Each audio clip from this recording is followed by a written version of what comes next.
क्या आपको पता है दुनिया का बेहतरीन धातु डेमेस्कस स्टील जो अपनी शार्पनेस, स्ट्रेंथ और यूनिक पैटर्न्स के लिए दुनिया भर में मशहूर है? लेकिन क्या आप जानते हो, ये स्टील प्राचीन भारत का वुड स्टील को रिवर्स इंजीनियरिंग करके बनाया गया था। आज तक वुड्स को दुनिया का एक फाइनेस्ट स्टील माना जाता है। वुड स्टील प्राचीन भारत का एक साइंटिफिक मास्टरपीस था और दुनिया का सबसे पहला हाई कार्बन क्रूसिबल स्टील। इसका खोज प्राचीन भारत 300 बीसीई के आसपास दक्षिण भारत में हुआ था। वुड्स नाम यूरोपियंस ने दिया था, लेकिन द्रविडियन भाषा में इसे उक्कू या उरुक्कू कहते हैं। इसका मेटल क्राफ्टिंग टेक्निक एक बेहतरीन इन्वेंशन था।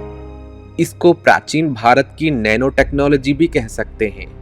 एक क्रूसिबल में रॉट आयरन के साथ बांस की लकड़ी, आवाटाकी के फूल या उसके पत्ते डाले जाते हैं, जो मेटल में कार्बन कंटेंट इंक्रीज होता है।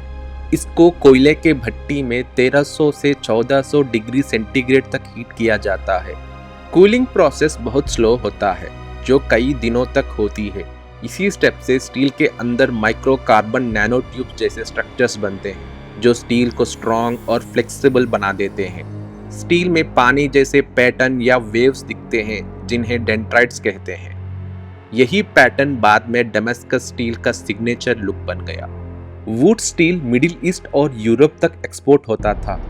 9th सेंचुरी में पर्शियंस ने इसी इंडियन मेटल को रिवर्स इंजीनियर करके डेमेस्कस स्वॉर्ड्स बनाए, लेकिन डेमेस्कस स्टील कभी भी वुड्स की ओरिजिनल क्वालिटी तक नहीं पहुंच पाया।